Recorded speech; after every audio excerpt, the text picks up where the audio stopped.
You found the message at 2 in the morning. Not because you were looking for it, but because something in you already knew.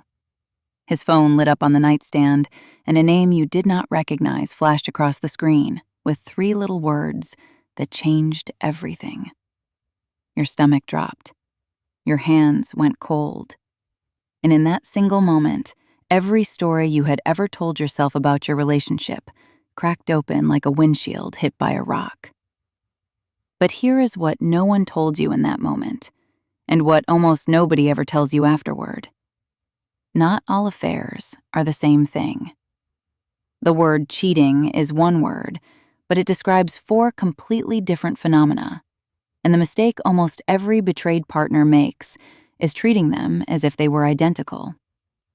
There is a psychiatrist named Frank Pittman who spent decades studying infidelity in his practice in Atlanta, Georgia. In 1989, he published a book called Private Lies, and in it, he made a claim that was almost heretical at the time.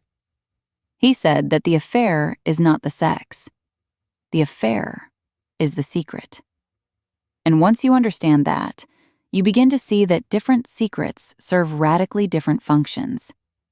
Pittman identified 4 distinct patterns of infidelity, and each one requires a completely opposite response.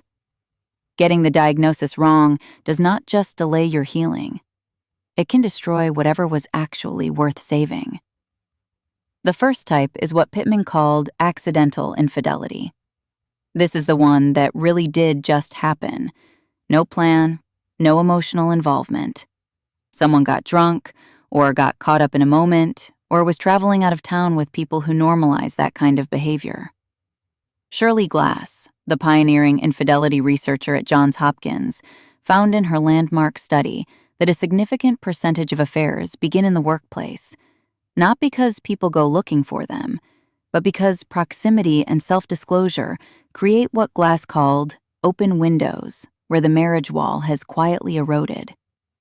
An accidental affair is a lapse, a failure of precaution.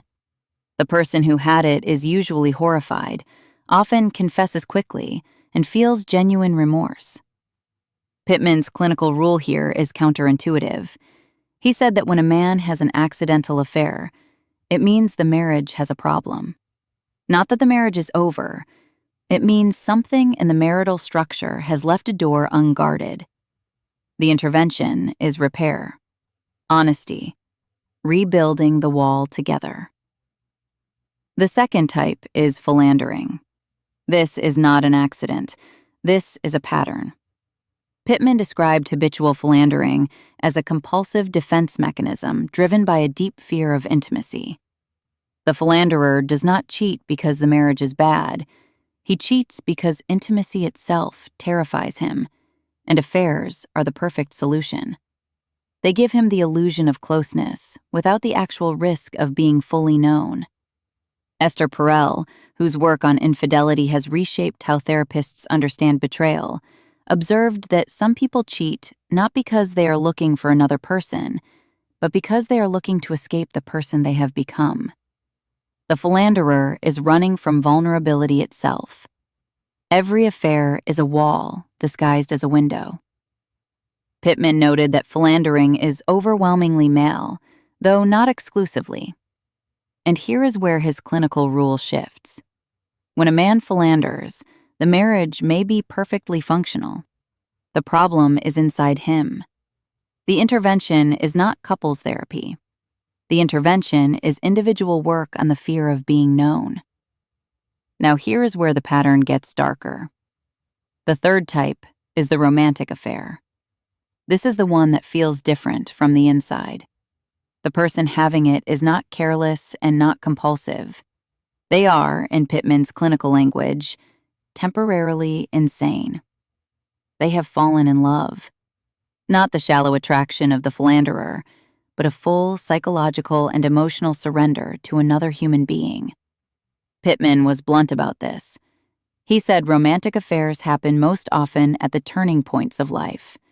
When parents die, when children leave, when a health crisis forces someone to confront their own mortality. The person is not ready for suicide, but they are not ready for their life either. and the affair becomes a drug that lifts them out of their depression and lets them feel something again. The affair partner is usually inappropriate in some obvious way: younger, older, more damaged, more dependent. The intensity is not love, it is rescue, and it will burn through everything in its path. Romantic affairs cause the most divorces, the most suicides, the most violence, and almost never lead to successful remarriages. Pittman's data showed that of the rare few who do marry their affair partner, 3/4 divorce, and most do not make it past the first year. The intervention here is not repair. The intervention is reality. Someone has to turn on the lights. And then there is the fourth type, the one almost nobody talks about. Pittman called it the marital arrangement. This is the affair that stabilizes a bad marriage instead of ending it. The person in the arrangement cannot leave and cannot stay. The marriage is too broken to live in and too entrenched to abandon. So they bring in a third person to absorb the deficiency. The affair encapsulates the problem. It keeps the marriage distant but steady. The person can neither build a new life nor fix the old one. Pittman observed that some people construct these arrangements with extraordinary precision. Men who keep the same mistress through multiple marriages. Women who maintain a long-term lover while staying in a marriage that provides security, but nothing else. The affair becomes infrastructure. And here is the cruelest part. Affairs can wreck a good marriage, but they can also preserve a bad one indefinitely. The intervention is not couples therapy either, because the affair is serving a function that the couple has agreed, without words, not to examine. The intervention is confrontation with the choice itself: stay or go. But stop building a third track to avoid deciding. Now, here's the piece that almost no therapist will say out loud, but Pittman said it plainly, and decades of clinical data have borne it out. When a man has an affair, it usually means the marriage has a problem. When a woman has an affair, it usually means the marriage is over. This is not a double standard. It is a clinical pattern. Men are more likely to separate sex from emotional attachment. A man can have an accidental or philandering affair and come home to the same marriage without fundamentally detaching from it. Women, on average, do not cheat accidentally.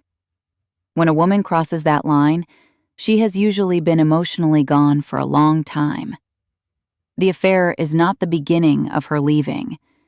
It is the evidence that she already left inside. John Gottman's research on marital attunement confirms this asymmetry. Women who cheat report significantly lower marital satisfaction beforehand than men who cheat. They are not looking for novelty. They are looking for an exit that they have been mentally drafting for months or years.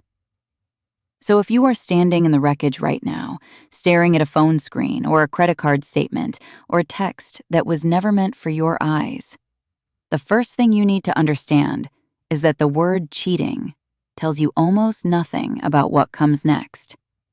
You cannot decide whether to rebuild or walk away until you know which of the four types you are dealing with. Was it a lapse in judgment that happened once in an unguarded moment? That is repairable. Is it a compulsive pattern that predates your relationship? That is his work, not yours. Was it a full emotional surrender to another person? That requires a brutal confrontation with reality. Or was it a structure that kept a dying marriage on life support? That requires a decision you have been avoiding for a very long time. The affair is not one thing, and your response should not be one thing either. You found the message at 2 a.m. Now you have to figure out what kind of message it actually was.